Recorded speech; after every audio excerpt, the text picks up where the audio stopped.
Those who are living a truly exceptional life have achieved financial freedom. This freedom allows them to give more focus to the priorities of their life, design a unique lifestyle, and contribute to the causes that are important to them. However, as Jim will illustrate, the quest for financial independence must begin with a true desire to serve our fellow human beings.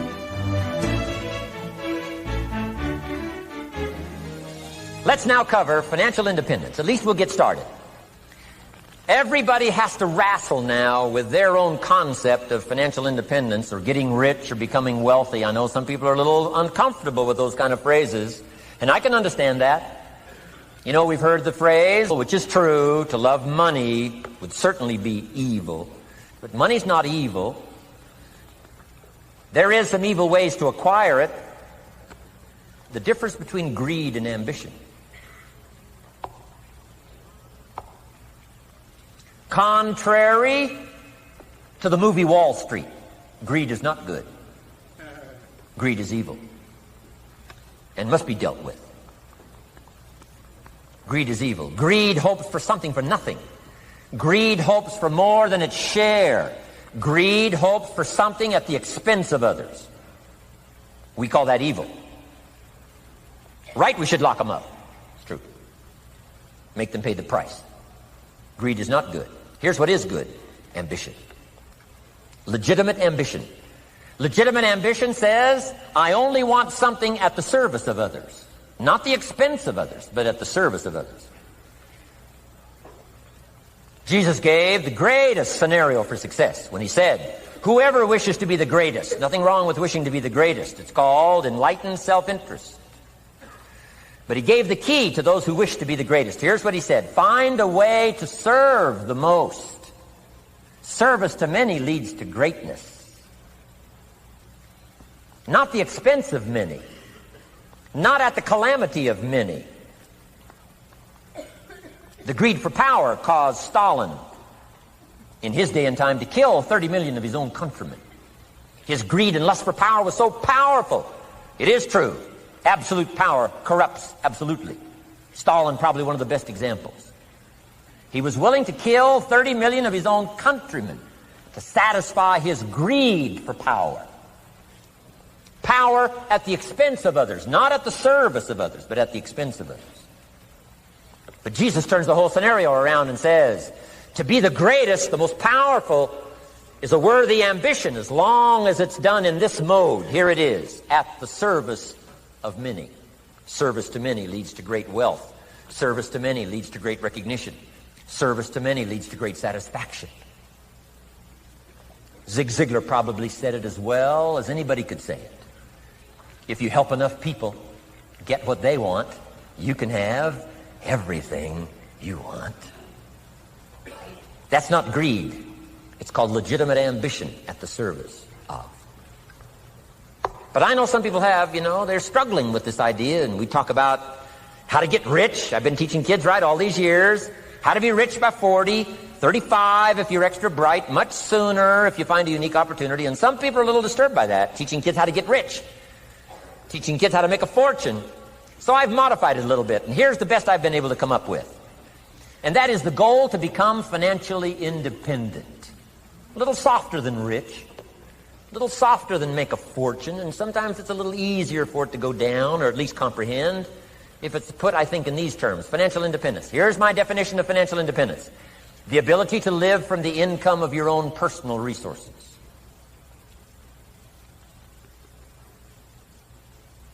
It's powerful.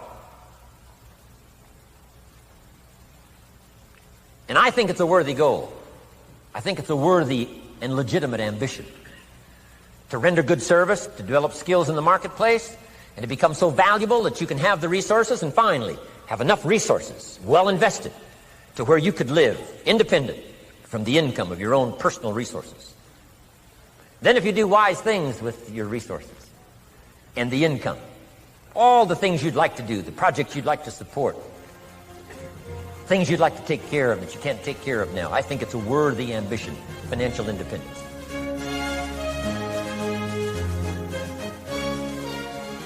With that background, let me recommend a book for you to read. The title is The Richest Man in Babylon. by George Clayson. Perhaps you've already read it. I would suggest that you read it again. It's just a small book. You can read it in one evening. I call it the appetizer for the full discourse on the subject of financial independence. Now, let me give you the major theme of the book. The major theme is that what you do with what you have is more important than what you have. What you do with what you get is more important than what you get. What we do with what we have says so much about us. It reveals our philosophy of life, our attitude, what we know, and what we think, and the makeup of our character. It is a reflection of what is going on inside of our head and within our value system and decision-making process. It also reveals our ability to weigh and to perceive. The outer is always a reflection of the inner. It is an indication, a reading, a revealing. It speaks, it tells, it shows. Remember that key phrase I gave you earlier? Everything is symptomatic of something, and it is symptomatic of something right or something wrong. It is a wise policy not to ignore the symptoms, for they can be early signs of a poor choice of philosophy, or a sign that something important is being misread, misunderstood, miscalculated. So of all places, take a look here. What you are doing with your money says something about you. Now, what you're doing may be okay. All I'm suggesting is that you take a look. Let me give you some of the details of a good financial plan as suggested by Clayson's book. First, a very broad but important statement. Learn to live on 70% of your net income. Net meaning the money you have left after paying your taxes. The reason it's 70 is because you're going to be doing some very special things with the 30%. So what's left, 70%, is yours to spend.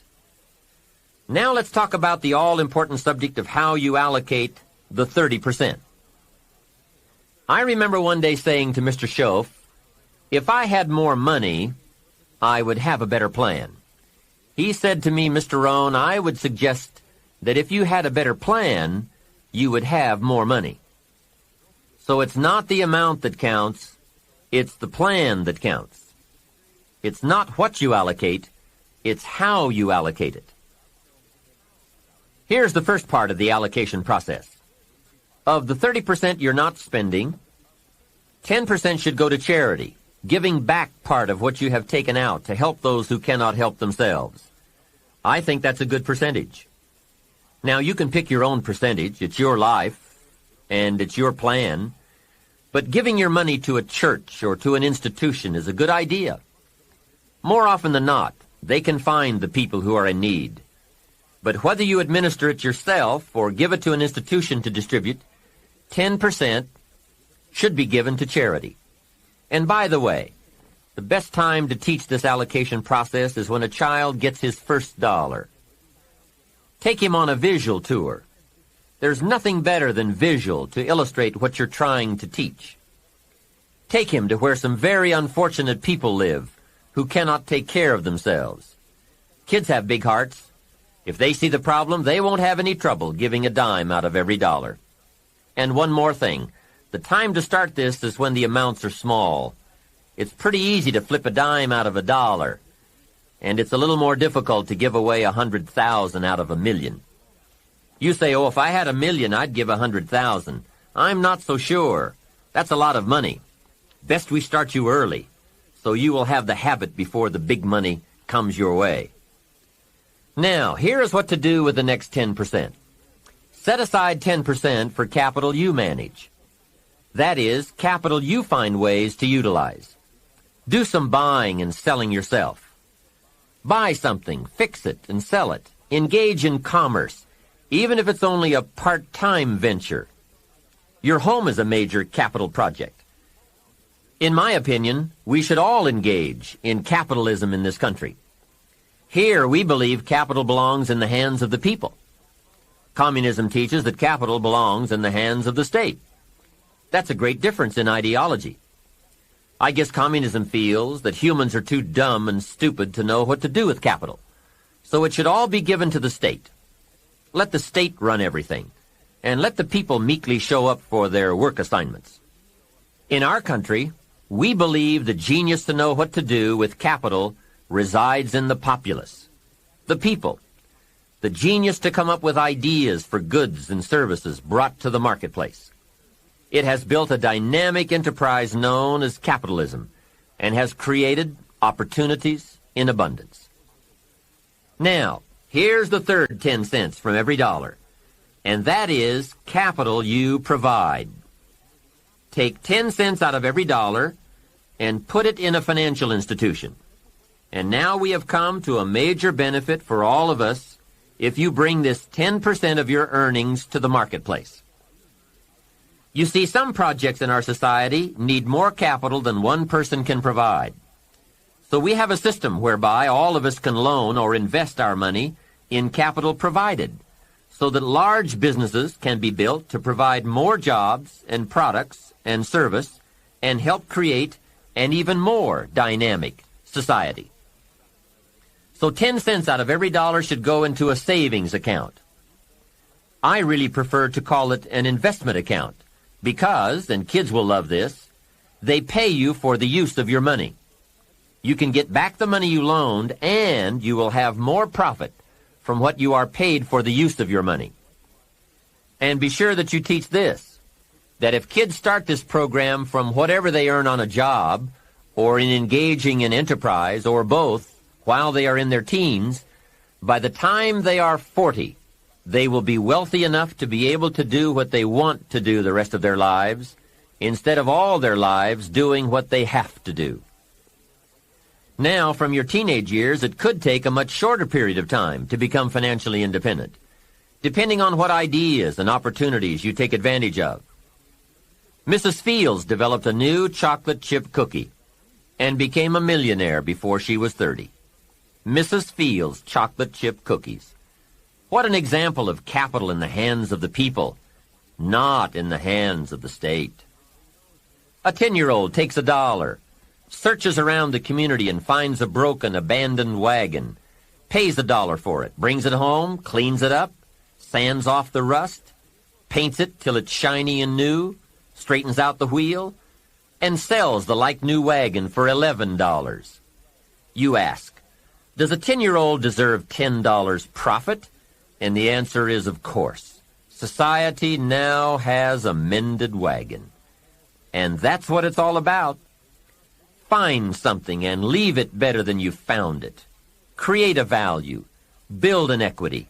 It's how we build this most dynamic society called America. And everyone can contribute. Everyone can bring some value to the marketplace.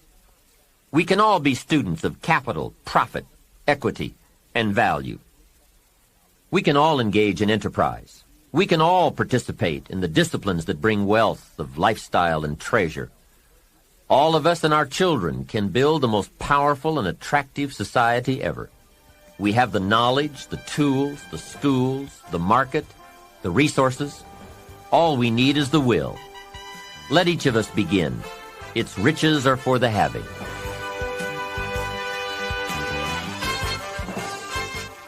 Here's 2 or 3 more parts to financial independence. Number 1, keep strict accounts. This is the best of disciplines. Keep strict accounts. Did you ever hear this expression?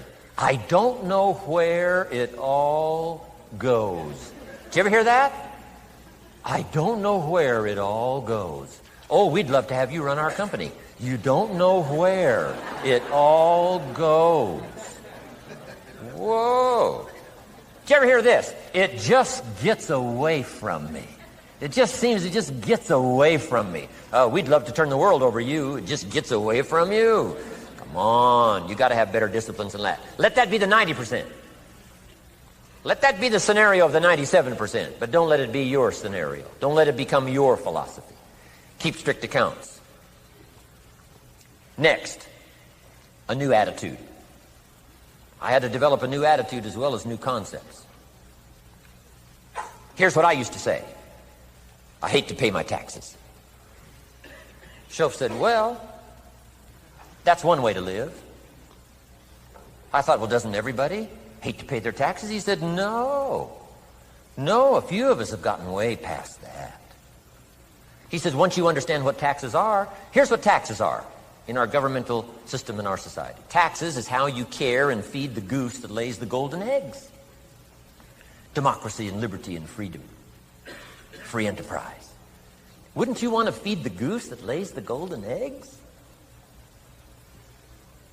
Somebody says, well, the goose eats too much. That's probably true. I understand that. Of course that's true. But see, better a fat goose than no goose. And here's the truth be known. We all eat too much. Let not one appetite accuse another. Of course the government needs to go on a diet. So do most of us. But hey, you still have to care and feed the goose that lays the golden eggs. Once you understand that that's what it's for. See, it is so important, the right attitude. Here's what I used to say. I hate to pay my bills. You open up the mails, nothing but these window envelopes, bills. I hate to pay my bills. Shelf said, well, that's one way to live. I said, well, doesn't everybody hate to pay their bills? He said, no, some of us are way beyond that. I said, is it possible to love to pay your bills? He said, yes. Reduce your liabilities, increase your assets. Wouldn't you love to do that? So start a whole new attitude here. Next time you pay $100 on an account, put a little note in there and say, with great delight, I send you this $100. I mean, they don't get many letters like that. Reduce my liabilities, increase my assets. My picture's changing. My picture's improving. I love to pay my bills. Keep the money in circulation. Pay my taxes. Feed the goose that lays the golden eggs. It's a matter of attitude. And here's the last on attitude. Everybody must pay. Of course, life is called opportunity, but life is called price. But we must all pay. We must all share. One of the classic stories of all time from ancient Bible script says, Jesus one day and his disciples were standing by the church treasury, synagogue treasury, watching people as they came by and put their offering in the treasury. That wouldn't be a bad idea. Jesus and his disciples standing by the treasury while everybody walks by. Jesus says, how much was that? How much was that? Interesting. And the story said some people came by, put in big amounts. Some people came by, put in modest amounts, average amounts. And the story says, then a little lady comes by and puts in 2 pennies in the treasury. Jesus says to his disciples, look at that. Look at that. His disciples said, 2 pennies, 2 pennies. What's 2 pennies? Jesus said, no, you don't understand. She gave more than everybody else. They said, 2 pennies is more than everybody else? He said, yes. Because I'm certain that her 2 pennies represented most of what she had. And if you give most of what you have, then you've given the most. Wow. What a lesson to learn. It's not the amount.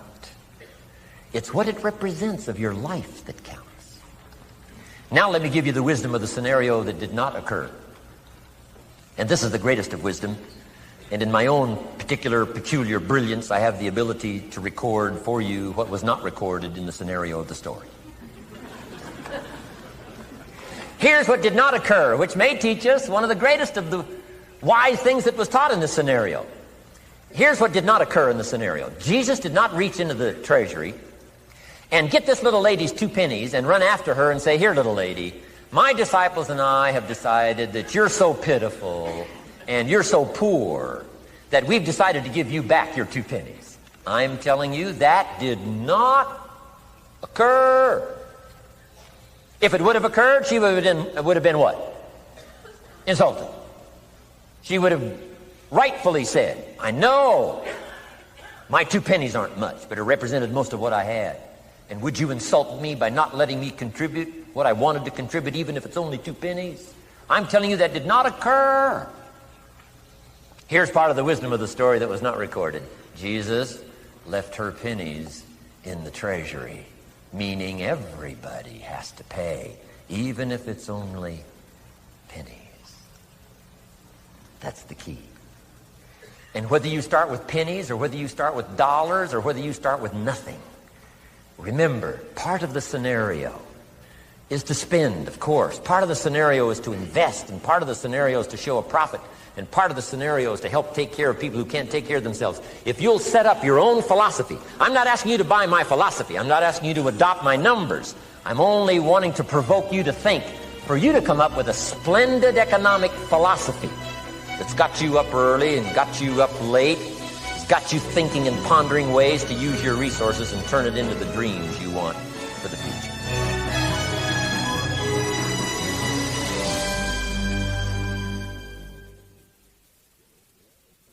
This is the end of Side 7. Please fast forward the tape to the end to cue up Side 8 for your listening. This has to be high on the list. The people you choose to allow into your life. Mr. Schultz gave me a very important caution in those early days, which I would like to repeat here for you. He said, never underestimate the power of influence. What an important statement. The influence of those around us is so powerful. Many times we don't even realize we're being strongly influenced because it generally develops over an extended period of time. Peer pressure is an especially powerful form of influence because it is so subtle. If you're around people who spend all they make, chances are excellent that you'll spend all you make. If you are around people who go to more ball games than concerts, chances are excellent that you'll do the same. If you're around people who don't read many books, chances are excellent you won't read many books. People around us can keep nudging us off course, a little at a time, until finally, 10 years from now, we find ourselves asking, how did I get here? Those subtle influences need to be studied carefully if we really want our lives to turn out the way we've planned. Now, on this major point, let me give you 3 key questions to ask. This may help you to make a better analysis of your current associations. Here is the first question. Who am I around? Good question. Make a mental study of the major people with whom you most often associate. You've got to evaluate everybody who is within the circle of being able to influence you. So, major question, who am I around? Next question, what are they doing to me? That's a major question to ask. What have they got me doing? What have they got me listening to? What have they got me reading? Where have they got me going? What have they got me thinking? How have they got me talking? And how have they got me feeling? What have they got me saying? You've just got to make a serious study of how others are influencing you, both negatively and positively. Now, maybe the influence of all those around you is okay, but just ask yourself, it doesn't hurt to ask, who am I around, and what are they doing to me? Now, here's the final question, is that okay? Maybe the people you associate with and their collective influence is okay, but then again, maybe it's not. All I'm suggesting here is that you take a close and objective look. Everything is worth a second look, especially the power of influence. Positive influence can have an incredible effect on your life, but so can negative influence. Both will take you somewhere, but only one will take you in the direction you truly wish to go. It's so easy just to dismiss the things that influence our lives. The man says, I live here, but I don't think it matters. I'm around these people, but I don't think it hurts. I would take another look at that. I've got a good phrase for you. Everything matters. Now, sure, some things matter more than others, but everything matters. Everything weighs something. So you've got to keep checking to find out whether associations are tipping the scales toward the positive or toward the negative. It doesn't hurt to look, right? Ignorance is never the best policy. Finding out is the best policy. Remember, part of the purpose of this program is to get us to say, the days of kidding myself are over. I really want to know what I have become and what I am becoming. I want to know where my strengths and my weaknesses lie. What has power over me? What's influencing me? What have I allowed to affect my life? Perhaps you've heard the story of the little bird. He had his wing over his eye and he was crying. The owl said to the little bird, "You're crying." "Yes," said the little bird, and he pulled his wing away from his eye. "Oh, I see," said the owl. "You're crying because the big bird pecked out your eye." And the little bird said, "No, I'm not crying because the big bird pecked out my eye. I'm crying because I let him." Hey, it's easy to let influences shape our lives, to let associations determine our direction, to let persuasions overwhelm us, to let tides take us, to let pressures make us. The big question is, are we letting ourselves become what we wish to become?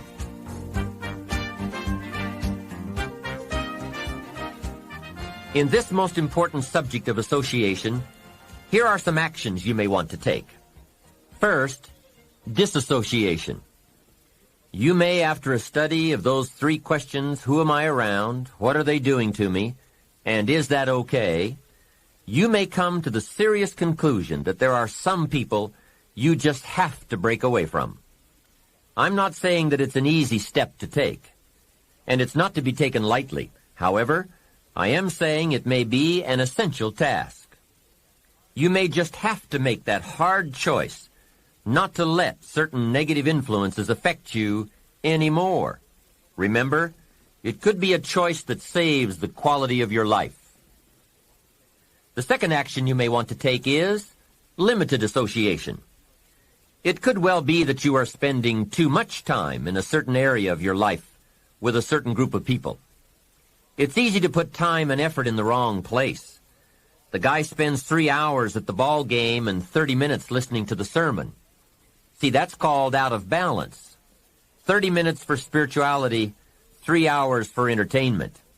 That doesn't weigh well 5 years from now, 10 years from now, when you take a look at the sum total of your values in your life. Here's one of the easy ways to end up with a mediocre average life: spending major time on minor things. Sophisticated people learn to weigh everything before they spend time or money. You've got to weigh before you pay. Whether you're going to spend heavy time or light time, you've just got to weigh. Otherwise, if you're not careful, you can get trapped into spending heavyweight time with lightweight people. Now, it's okay to have casual friends as long as you give them casual time, not serious time. Spend major time with major influence and minor time with minor influence. It's so easy to do just the opposite, but don't let it be said that you fell into that trap. So maybe all you need to do to change some of the influences in your life is not to eliminate them, but merely limit them. Say, I have a good time with these people, but I'm not going to spend days and days with them anymore. I'm just going to cut that down and save some of that time for more major people and more major enterprises. Remember, it's your life. You can spend your time with whomever you want and whenever you want. But you didn't invest in this program for me to kid you. Take a look at your priorities and your values. We have so little time at our disposal. Wouldn't it make sense to invest it wisely? If you have only $100 in your pocket, it's okay to spend $20 for fun and put $80 toward your important values and commitments. But would you be happy reversing those percentages? Better to put the majority of your money where you know it will get you a positive return, rather than put it where the taste is brief and the results are poor. Of course, you must be the judge. You must determine whether the situation and the people call for disassociation or limited association. But remember, if it isn't taking you where you want to be 5 years from now, 10 years from now, now is the time to fix it. The third process is the one I most strongly suggest you begin, and that is called expanded association. That is, spending more time with the right people, people of substance and culture, people who understand philosophy and discipline, people of accomplishment and character.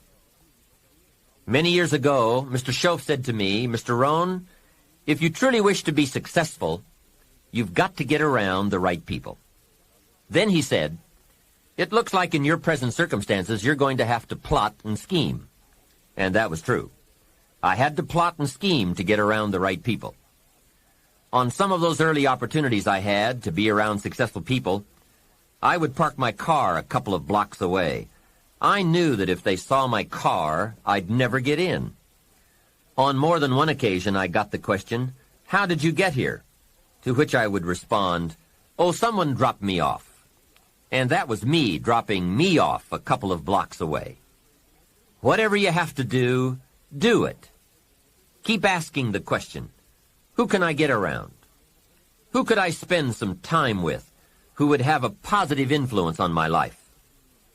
I played every trick in the book I could think of to get around the right people, but it was worth it.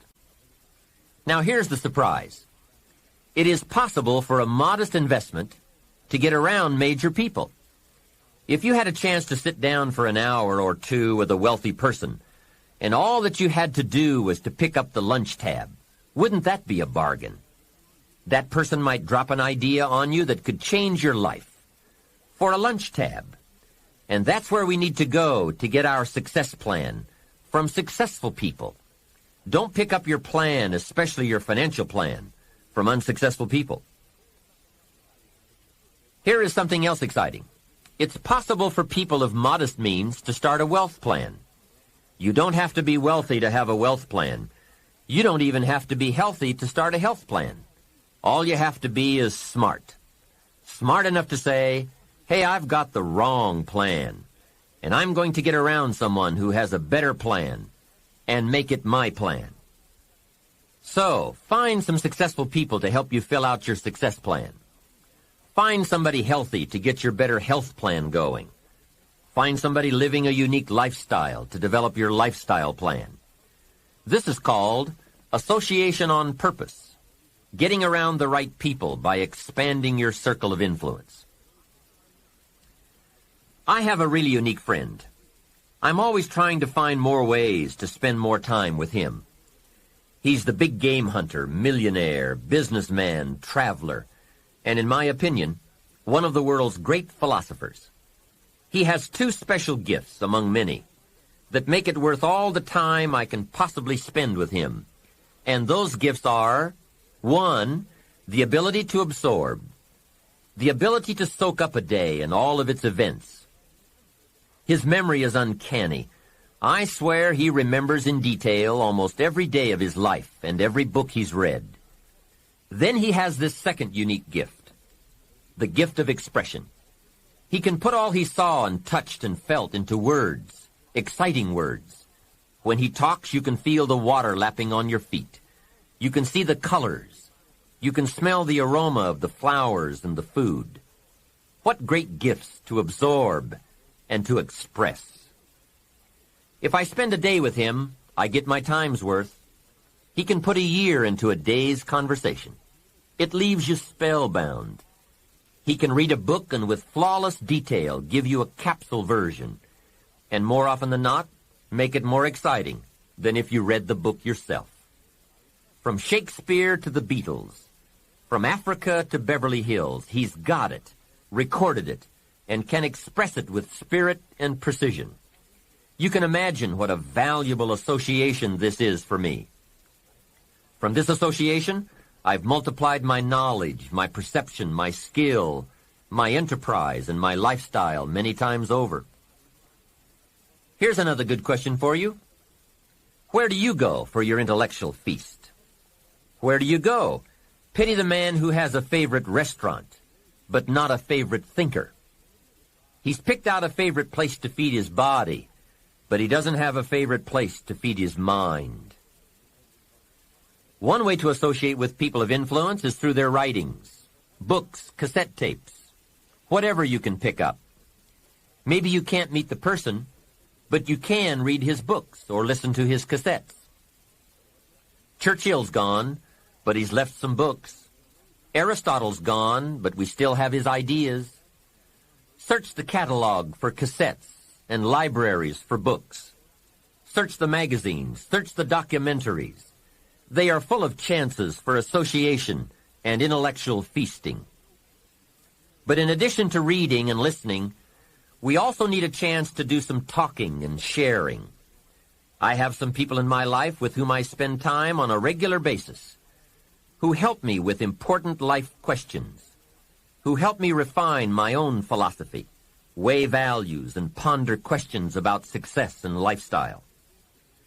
We all need associations with people of substance to provide influence concerning major issues: society, money, enterprise, family, government, love, friendship, culture, taste, opportunity, community. Behavior is mostly influenced by ideas, and ideas are mostly influenced by education, and education is mostly influenced by the people with whom we associate. So don't join an easy crowd. Make sure you get around people who can ask the right questions about the latest ideas you've discovered, about your philosophy, your enterprise, your goals, your lifestyle. Go where the demands are high, where the expectations are high, where the spotlight is on to grow, to produce, and to become more than you currently are.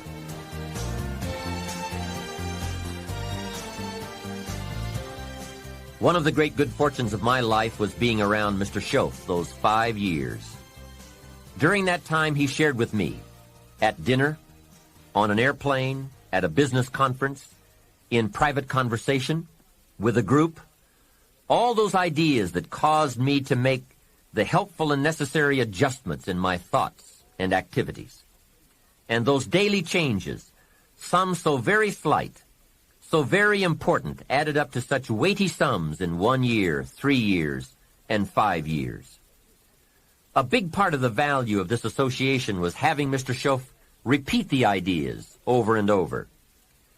You just can't hear basics, fundamentals, major pieces of the philosophy of life too often. Another part was Mr. Schoaf's unique ability to check and measure my progress. That is so important. Measurable progress, and having someone to monitor that progress. I will never forget my first list of goals that I put together after Mr. Schoaf's breakfast lecture on setting goals. My list contained only 4 or 5 items. When I showed it to him, he said, "Is this your list?" I said, "Yes." Then he started asking those very wise questions that all people of success and substance are inclined to ask. He asked, "How about your health goals?" I didn't have any of those on my list. He asked, "How about your investment goals?" Those were lacking. How about your travel goals, your family goals? How about your goals for gifts and sharing? Who would you like to meet? What would you like to become? What skills would you like to develop? Did you ever want to write a book, a poem? Would you like to be a sophisticated person of power and influence and culture? How about education for your children? Would you like to be debt-free? How about a splendid library stocked with the best of books? Would you like to make some new friends? Did you ever want to parachute out of an airplane? Fly a glider? Own a music library? Would you like to see New York?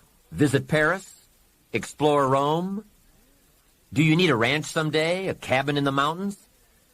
Is there something you'd like to prove, a mark you'd like to make? Wow, what a mind-expanding conversation that was. And this was only one of many to come over those 5 years. What fantastic help it is to have someone who can ask the right questions. Remember, it's not just the answers that are important. It's the questions. Some of the most valuable influence comes from people with the awareness and skill to ask the major questions. Here's a project you might consider. Choose 2 or 3 people for whom you have a great respect. Ask each of them to make a list of the major questions they would ask if they wanted to help someone make the best choice that would lead to a successful and happy life. If you get 3 lists, You will be surprised at the difference among them. Successful people approach life from a variety of experiences and a variety of attitudes. Now, from these questions, you may get enough homework to get busy on for years to come. Another benefit of my association with Mr. Schoaf was that I kept growing in experience, knowledge, and accomplishment, and was able to bring all that value to the same basic questions. What a learning experience that was. Some of the early questions I had shrugged off, I now saw a growing importance they had. It was really my education that was changing, not the questions. It's like reading the Bible or listening to cassettes. When you have some added, measurable experience, you now bring to the reading and listening a new worth. You now listen and read at a new level. And the substance gleaned, the wisdom gathered from that new level can well be where your fortune and the best of your lifestyle can be developed. One more thought, and that is, strive to become the kind of person that people of quality and substance would want to be associated with. This is the end of Side 8. Side 7 is already queued up for your next listening.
you.